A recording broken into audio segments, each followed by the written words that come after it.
Hey, good day, my beautiful children. Daddy's home. Hey, it's great to be back, and we can all agree, I hope, that Mr. Frank did a fantastic job, and he will be missed. And I know he'll miss you guys tremendously. He loved teaching you guys, which is weird because I could go either way, take it or leave it. But he really enjoyed it, and we've reached the point now where he's pretty much done, and I will be continuing the rest of the year here with your lessons. So here's the basic gist. We are gonna every day, more or less, have 10 to 15-minute lessons, no longer than that. And there'll be some questions that go with the lessons, not every day, a couple times a week. We'll probably still do current events every other week, but basically, we're going to finish out the year discussing a couple of things. And today's discussion is the Cold War. So anyway, your responsibilities from here on out are to watch these lessons. You'll get points for just tuning in and watching the lessons, and then you'll get points on the questions and stuff too. But pretty simple. Keep doing what you were doing. All right. So the Cold War. Most of you guys have probably heard of this before. It's called a Cold War because, for the most part, well, we got to talk about first who it's between. It's between the Soviet Union. Uh, Sometimes you'll hear me say Soviet Union. Sometimes you'll hear me say Russia. I might say USSR. Those are all the same thing. Um, there is no more Soviet Union today. So today's Russia is not the Soviet Union we're going to be learning about, but we'll get into that. Anyways, between the Soviet Union and the United States of America. And the reason why it's called a Cold War is they know those two sides never fought each other. Uh, so the opposite of a Cold War would be a shooting war. And the United States and the Soviet Union never got involved in a shooting war. Now, that's not to say that we're not going to be learning about wars, because there are two big ones during the Cold War that the U.S. is involved in. That would be the Korean War and Vietnam. We'll be learning about both of those. So today I want to just talk about the beginnings of the Cold War.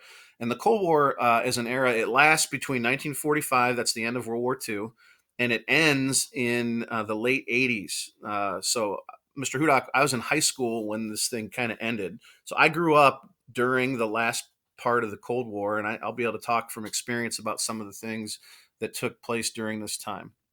All right. So, first thing I'm going to talk about, and Mr. Frank may have covered some of this, is how this thing kind of shakes out. So World War II ends, the Allies win, and Germany and Japan are defeated. And so now the question becomes, okay, how do we put things back together and move on with the world and kind of make things normal again? And so the winning side, it's always the winners that get to dictate the peace. The winning side sits down at a conference called the Potsdam Conference. And at the Potsdam Conference, it was the big four. It was Winston Churchill, um, and Joseph Stalin, Churchill of England, Stalin of the Soviet Union, Harry Truman. Roosevelt had died, so Harry Truman is our president now, and Chiang Kai shek of China sit down. And although China's not really involved in this. Anyway, one of the first things that they discuss is how are they going to divide and govern Germany now that the Nazis are defeated. So they decide to split Germany into four occupation zones. The Brits get one, America gets one, the Soviet Union gets a big chunk, and then they throw France a bone and give France part of it. And you can see the map here of how it was split. And then inside of the Soviet zone is the capital city of Berlin, and Berlin is split into two zones. The Soviets control one half, and the British, French, and Americans control the other half. So that's kind of how this thing kicks off. So even though the United States and the Soviet Union had been allies during World War II, now that it's over, there's a huge fear amongst the British, the French, and the Americans that the Soviets are now going to try and turn as much of the world as they can into communists. That's what this is all about. It's all about communism. So anyway, here's the guys sitting at the Potsdam Conference, and you can pick out. Here's Churchill. There's Stalin. I don't know where Chiang Kai shek is, but there's Truman, the back of Truman's head. sitting down to discuss what to do. Soviet Union, one of the first things they did is they demanded Poland. They wanted all of Poland to become to fall under Soviet rule, and they wanted Germany to immediately pay back reparations for the war. Well, these guys weren't stupid, and they remembered World War One and what happened after World War One when countries were bent on revenge instead of rebuilding, and they decided to go a totally different route with this. So this peace agreement is not going to be about revenge. It's going to be about rebuilding. It's also going to be about uh, who can grab the most pieces of Germany and Japan and help build their power. So in Japan, the United States basically took over Japan. The emperor was not arrested nor executed, which is a lot of people were upset about. The thought was that the emperor, if he was alive, that would help Japan um, more rapidly conform to the peace agreement. So they let him live, and he actually lived to be a very old man. He was young when the war occurred. I think he died in the 80s. They write a new constitution. Japan is going to become a democracy. They grant women voting rights, and they get rid of Japan's army and navy, making sure that they basically pull out all of Japan's teeth so that they can never again do what they did in the 30s and 40s. And the U.S. is going to then govern Japan for the next several years. They hold war crimes trials. I know Mr. Frank talked about this. So there are two main ones. There's the Nuremberg trials, which are for the Nazis, and there's the Tokyo trials, which are for the Japanese. I'm not going to go a whole lot into this other than to tell you that instead of punishing the entire countries of Germany and Japan for their leaders and what they did, they're going to punish the leaders. And so, they can't get Hitler because he's already dead. He committed suicide before the war ended. And they're not going to kill the emperor. So they go after the other leaders. And it's pretty interesting. A bunch of people go to jail. And in Germany, I think 12 defendants are sentenced to death and executed. Japan, they execute hundreds of people. It's really interesting how they handled those things differently. But long story short, at the end of the day, they go after individuals and not the countries. And a lot of people had some problems with that because you can't have a war or something like the Holocaust without a lot of people partaking in it.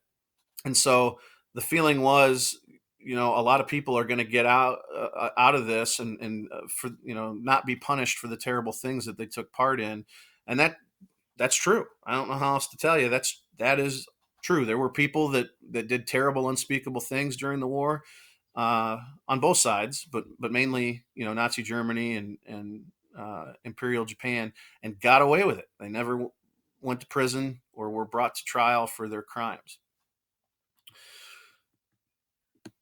All right. A couple things. The UN was also created. So the United Nations was meant to be what the League of Nations was supposed to be after World War One. It was going to be an international watchdog agency that was going to settle differences and keep wars from breaking out. So people could talk diplomatically about their issues without settling it on the battlefield. And the UN still exists today. It's centered in New York City. That's where it is. Not going to get into a whole lot of specifics.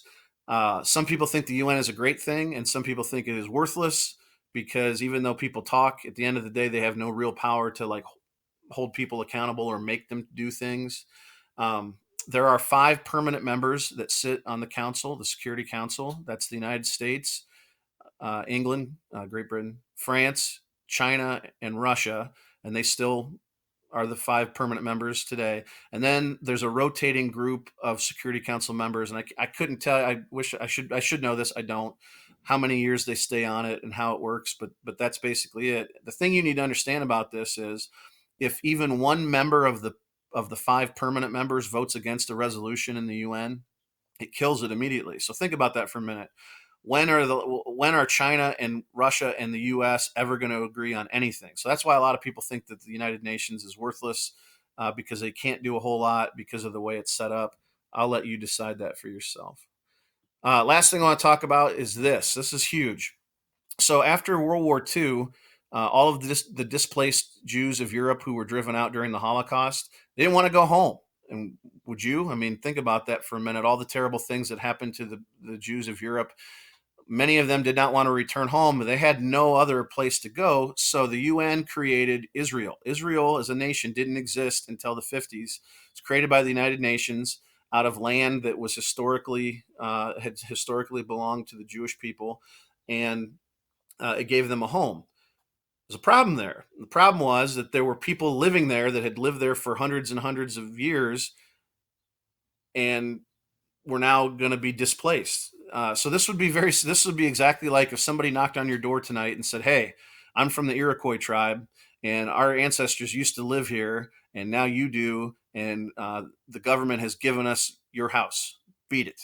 That's how this went down. And so, if you ever wonder why there's so much violence and trouble around this area, this is part of the reason. A lot of people were not happy about Israel being placed there, and Israel is smack dab in the middle of several primarily Muslim nations, and so they're constantly looking over their shoulder, worrying about being attacked by people who also claim that land. And then you talk about Jerusalem, which is a holy city for three major religions. You got Judaism, Christianity, and Islam that all claim Jerusalem as a holy place. So there's a lot of things there. I see both sides of the argument. The displaced Jews of the Holocaust needed some place to live peacefully, but if you were a Palestinian and you had lived there your whole life, and you don't want to leave either. So from that moment on, that place has been kind of a hotbed for unrest and violence, and that's why. And we're not going to get into the Arab-Israeli war, but like I said, the Israelis have been constantly under attack from all over the Middle East, from countries that don't want to recognize Israel as a new nation. That still is going on today. All right, so that's it for today. Short and sweet. Tomorrow we'll pick up more with the Cold War and get into the ins and outs and how the Soviet Union and the United States several times came right to the brink of nuclear war, but never took the plunge into it. It's pretty interesting stuff. Hope you guys like it. Tomorrow we'll have a few questions with the lesson. Today, just want you to watch this and kind of get used to my soothing voice and glorious beard, and we'll get into the homework and stuff later. Great to be back. Missed the hell out of you guys. Peace and love, and I will see you guys tomorrow.